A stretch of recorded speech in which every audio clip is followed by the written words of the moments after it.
समझती कि हमें इम्प्लांट को लेके कोई बचत करनी चाहिए। जब आपने एक मेजर सर्जरी करनी है, मैं इस वक्त बात कर रही हूँ silicone breast implant as compare to हमारा जो प्रोसीजर मैं करती हूँ in my office, breast fillers and threads.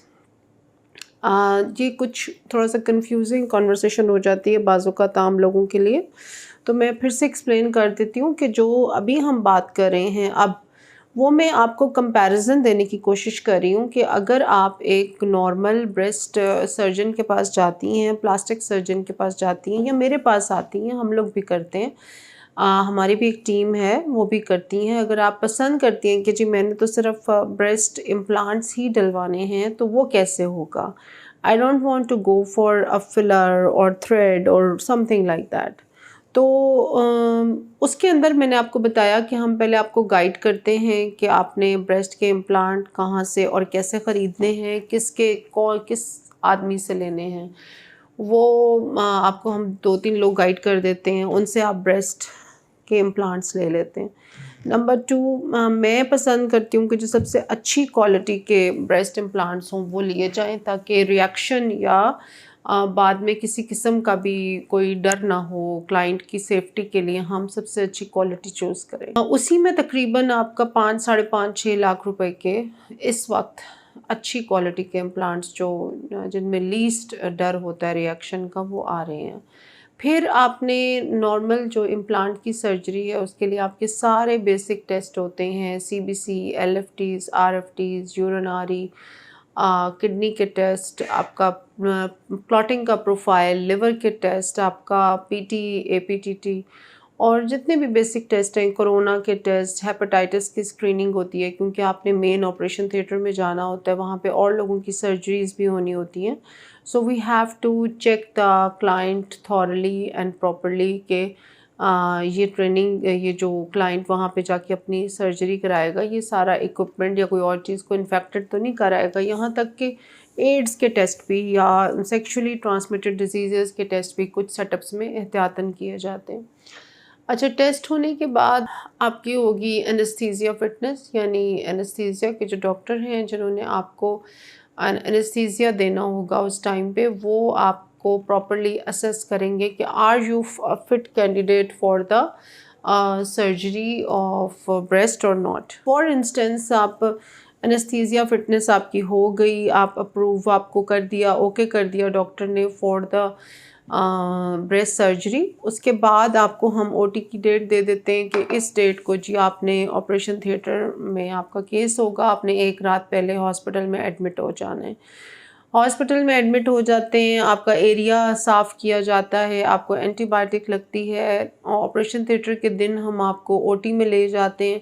वहाँ पे जो मेन काम होता है वो ये कि आपको आपकी बारी पे अंदर लेके जाया जाता है, एनेस्थीसिया दिया जाता है, प्रॉपर फुल जनरल एनेस्थीसिया, जीए जिसे कहते हैं। फिर आपको बेहोशी में 6 से 8 घंटे 9 घंटे की सर्जरी होती है, जिसमें हम जैसे फ़र्ज़ करें, मैं आपको समझाती हूँ कि ये ब्रेस्ट है, फॉर एग्ज़ाम्पल ये ऐसे करके ब्रेस्ट है, तो इसको हम ऊपर से काटेंगे, इसका ऊपर वाला फ्लैप उतार के उसके दरमियान में हम वो रखेंगे, अपना सिलिकॉन इम्प्लांट रख देंगे, फिर उसके ऊपर दोबारा कटा हुआ फ्लैप वापस रख के उसको हम नीचे से स्टिच करके एक स्टिच लाइन लगा देंगे और वो स्टिच जो है वो हील हो जाएगा। इन केस के इम्प्लांट ने कोई रिएक्शन नहीं किया तो that will be very good आपके लिए। फिर ये ब्रेस्ट जो हैं ये लाइफ टाइम रहते हैं। कुछ लोगों को वैसे कुछ ये विद टाइम थोड़े कोलैप्स भी हो जाते हैं, इनको रिप्लेस भी किया जा सकता है, इनको निकाला भी जा सकता है और एक अच्छा सलूशन है।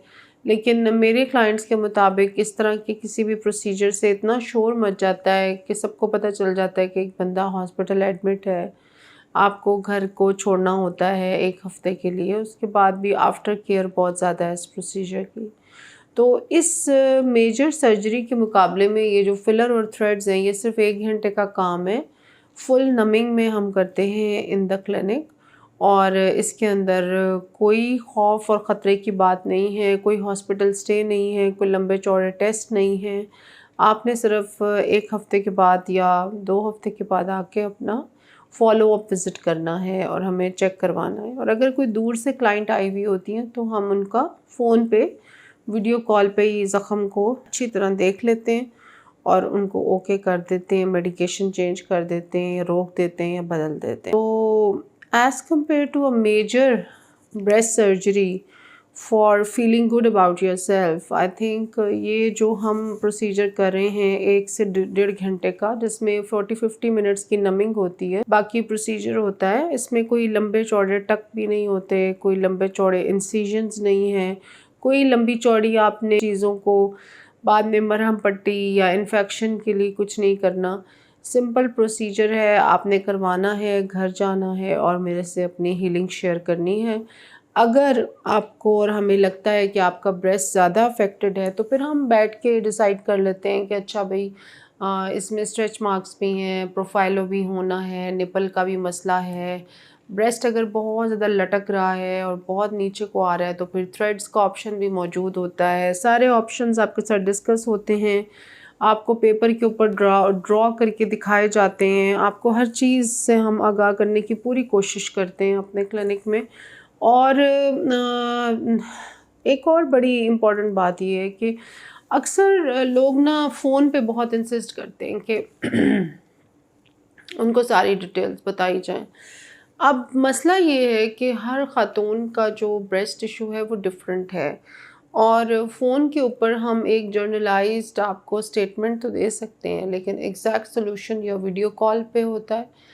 यानी आप कितना वॉल्यूम इन्हांस करना चाह रही हैं, आप कितने ml उसमें फिलर डलेगा, आप कप साइज़ कितना इन्हांस करना चाह रही हैं और वहाँ पे जो लोकल एरिया है वहाँ पे कितना पोटेंशियल है इस जगह का कि उसमें कितना फिलर डल सकेगा।